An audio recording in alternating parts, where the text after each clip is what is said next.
Welcome to the Gamecock Football Captain's Log. I am Brandon Silvers. What in the hell is the Gamecock Football Captain's Log?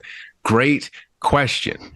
This is just us previewing Gamecock games, talking about Gamecock football as fans. Who is us? Why is it called the Captain's Log? Well, I'm glad you asked. I'm joined by the captain himself of the greatest tour in low country boating history, Morris Island Charters, the Captain P.D. Anabinit. P.D., thank you for joining me on this adventure. Why are you a Gamecock football fan despite Gamecock football? That's a very good question. But being a Gamecock fan is it's a love-hate relationship. Boils down to I grew up in the upstate, very close to Clemson, with Brett's Betts, our companion, over there.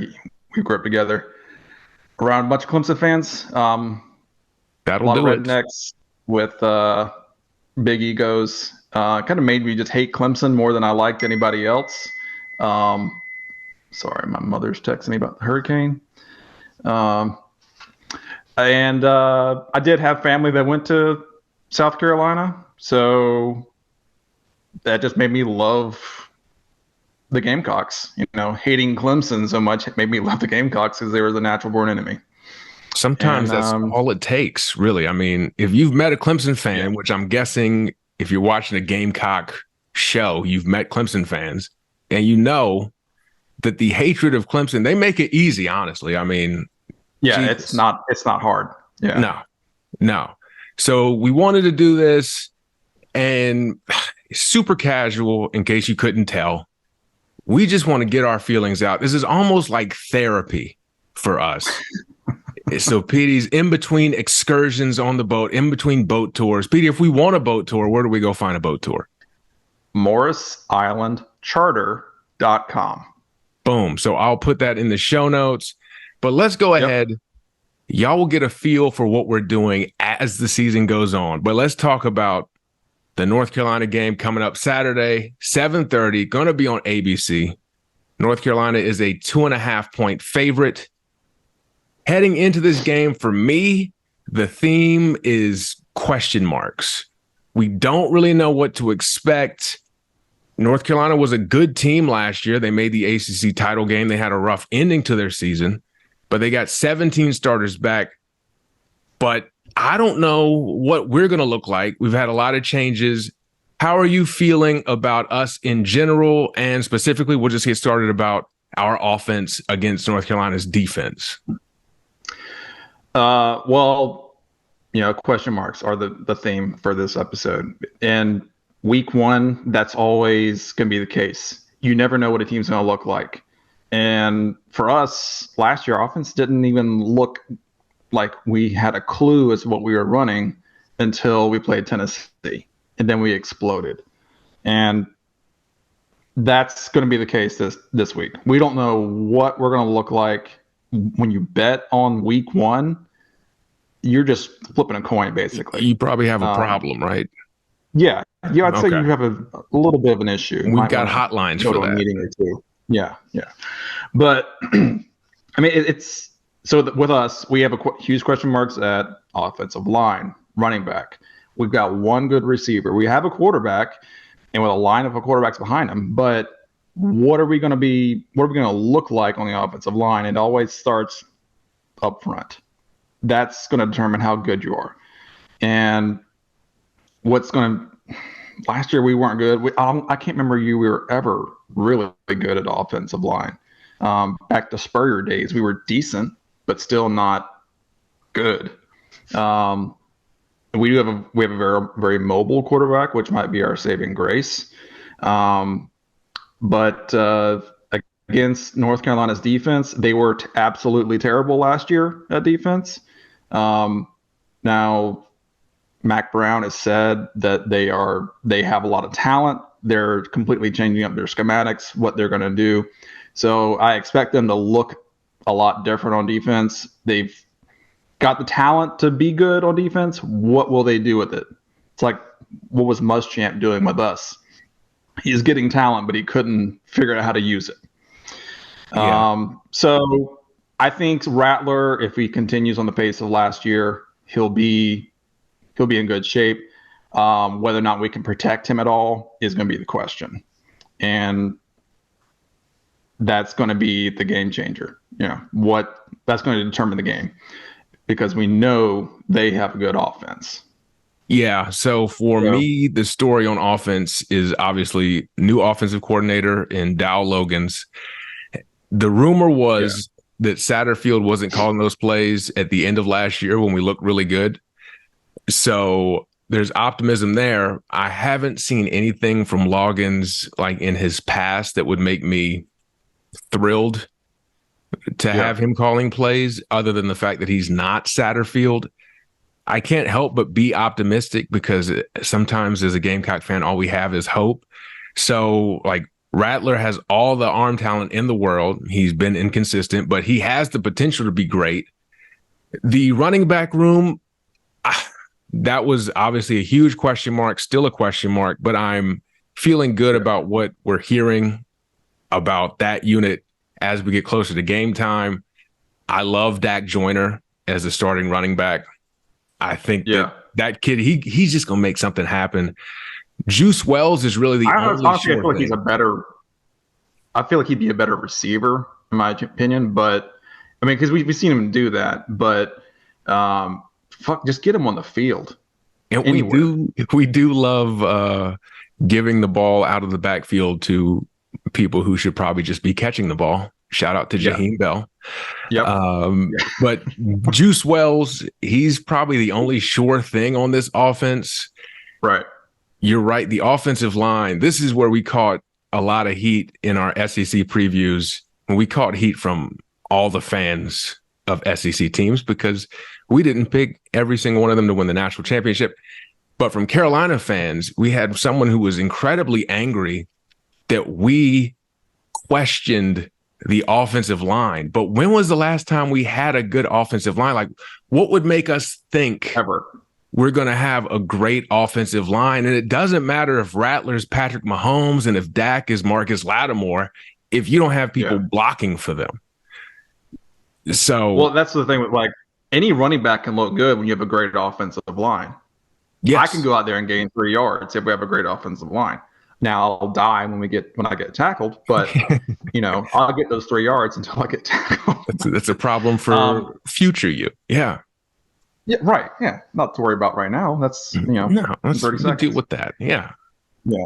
So I mean, it's going to be there's so many questions going on there with that offensive line. It all boils down to them. What can they do? Can they get pressure? Can they protect? And can they move that defensive line back? Will they get penetration on us and cause Spencer to just be running for his life the entire game? If that's the case, he's going to throw picks. Yeah, he might do that anyways. Yeah, he's probably going to have at least 2. But that's if they're good picks, that's fine. I can live with that. Just trying to get the ball away because you're under pressure the entire game. That's what's going to kill us. Yeah, and you're right about that North Carolina defense. Everything I've seen, they're supposed to be improved. Their front seven is really their strength. The pass defense is supposed to be improved simply because they couldn't get much worse, and that's the only direction they can go. But the front seven, so I am worried about them getting pressure on that offensive line. To me, tell me if you agree, this game against this caliber of a team, if we come out and look terrible on offense, I will drown myself. I can affiliate that, I can just throw you out of the boat if you need to. That's true. But it's week one, you're always going to be like trying to work the bugs out of the system. The question is, do we continue to look like we did the first 8 weeks of last season, where we just look confused the entire time? Depending on what I'm hoping Loggins is doing is simplifying things where you don't have to make too many decisions and rely on the offensive line and Rattler to be trying to make all these reads in play. If he can simplify things, we stand a chance. But I think that's where Satterfield was screwing up last year. He was relying on them to make too many decisions at the line of scrimmage, and just to our disaster because Rattler looked confused. Yeah. The entire season. That's why he was holding on the ball so long, because he didn't know what to do. If you can make simple reads and get the ball out quick, fantastic. That's how you win. You're going to have, if you know what you're doing and don't have to think too much, it's easier to win. Yeah. So I am optimistic because I do believe in Rattler and Dak and Juice Wells, but this will kind of set the tone because we only have Furman to get everything right to right the ship, some might say. And then we play Georgia. Yeah, then we're in a lot of trouble.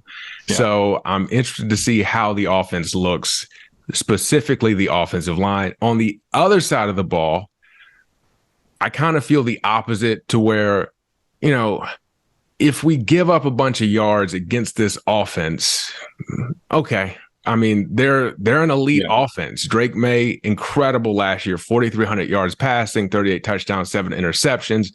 On the ground, he got 700 yards and 7 TDs.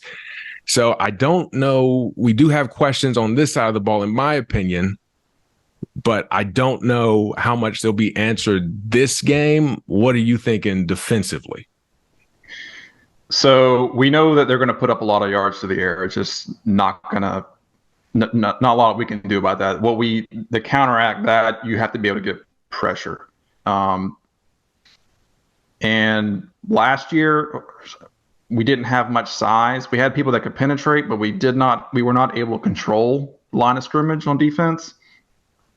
And that's just going to be a killer for us. If we can't control the line of scrimmage, we're going to be putting up a lot of yards on us. So, and from what I've heard Matt Brown say, he's going to be trying to do more power run to even out the offense. It's whether or not they can do that, I don't know. They've got returning running backs. They've got a lot of returning offensive line. They're still going to be great. Whether or not they commit to the run game to balance themselves out is going to be the question. I say we don't have the size up front to be able to counteract them on offense, or counteract their offense. So we're going to give up points. How many points? Can we be a bend but don't break defense? Maybe. When you get down in the red zone, that limits your options as far as an offense goes. When we were dominant on defense, we didn't have fantastic secondary. We had fantastic front seven. So, and we had depth. We don't have a lot of depth, at least not yet, or at least not proven yet. So it's so many question marks for this game. It's going to be, it can go a lot of different ways. Yeah, so, and it's kind of scary when you don't know what we are. Yeah, it's similar to what we were talking about with the offensive line. Like, anyone can look great running behind a great offensive line. Same thing with a defensive line. Anyone can look like a great defensive back if you've got your guys getting pressure and the opposing quarterback has 2 seconds to get the ball out. I do think our secondary will be improved this year, but I am worried about what do we do up front? Like, can we get pressure on May? Can we stop the run if they do decide to go that route? That's a little bit scary to me. And I do think we'll be more athletic at linebacker and defensive end, but we don't have any more. We're not bigger, so we might get to the ball faster, but we don't have the upfront weight to put behind it is the problem. We're a little better at, in the secondary, but when you give him 7 seconds to throw the ball, not going to matter. He's going to find somebody. Yeah, you can't cover. Especially when you got, a quarterback that could be, a Heisman contender. It's just, whenever we face those guys, it's never gone in our favor. It can get ugly. And yeah. as someone who, like, you play defensive line, so you're a defensive guy, what do you try to take away here? You got this incredible quarterback. You got a team that's saying they're going to try to commit to the run as well. They do have some talent and depth there. Which one would you prioritize trying to stop? So stopping the run makes them one-dimensional. Now, that one dimension gives them pretty good dimension, a lot of leeway. Yeah, it's their strong suit. So, but when you throw the ball, people are going to drop it. It's going to be week one. People are not going to be tight on their routes and all that kind of stuff. It's just going to be there's a lot more that can go wrong in a pass play than there is a run play. So, number one, trying to control the line of scrimmage. Not necessarily to get penetration, but don't let them run for 1,000,000 yards. If we can hold them to 2 or 3 yards on first and second down, that puts us in a good situation on third down and get off the field. So if we want to be able to slow them down, we have to make them one-dimensional. Now, that may bite us in the ass as far as them throwing for, you might throw for 800 yards, yeah. But it also being in control as a defensive lineman, you can't just go sprinting upfield. You have to be in your lanes, and that's always been something that annoys the hell out of me, especially with Clowney. Like when we had Clowney, he would just go running upfield and run right past the quarterback. Now, he was affecting the quarterback, but when you have a run play called, he's just going to run around you. You're not going to make the tackle. Yeah. But we have athleticism, we have penetration power, but is it going to? You create lanes when you penetrate. You make room for them to go somewhere. Especially if it's a run play, you're just going to open it up to a big play somewhere else. Unless all four of you get in the backfield immediately. But it is what it is as far as defense, because we're athletic. We don't have a lot of size, especially for an SEC team. Yeah, and I do think in the passing game, something like they got a Bryson Nesbitt, their tight end. He is an absolute monster. They did lose their 2 top receivers. They replenished that because I would want to go catch passes from Drake May as well. But one thing I know, they got a guy, Tez Walker, who is supposed to be really good wide receiver, like incredible. Yeah. But the NCAA is holding him up for more of the NCAA transfer bullshit. So he's currently ineligible to play, which is terrible for everything else in the world, but could be good for us. I know Beamer has even come out and said, make the kid eligible. They have appealed it, and he'll be at the game in the hopes that gets overturned. But as of right now, not playing, which would make things a little bit easier for us in the passing game. Although, again, make the kid eligible. What are we doing? Yeah, this is 2023. Let's be real. We were done with all this. Yeah. Yes, NCAA. So, but I think you're right. I don't know how we would scheme anyways to slow down the passing game. So I think you do kind of have to make them one-dimensional. Since you're right, there's more bad things that can happen throwing the ball than there are running the ball. Now, whether or not we force those bad things to happen, well, but I would you got to try. It's more likely that they just do it to themselves than we force it to happen, which is fine. I'll take it. I'll take that. Yeah. No one cares. Yeah. We love it. However it gets there. So. Yes. So it is time for the captain's forecast. How are you feeling this week? Are we going to have smooth sailing? Are we going to have choppy waters? Or are we going to have to call for Mayday? Captain P.D, what are you thinking? Well, it's definitely not a Mayday situation, and it's definitely not smooth sailing. It's going to be choppy, rough seas. And I honestly, with a 2.5 point spread, I think that's a bit low. I would say we're probably a touchdown or more away from them. They're gonna win by 7 to 10 points. I would say it's just not going to be. We're not going to be able to slow down the offense or keep up with the offense is the problem.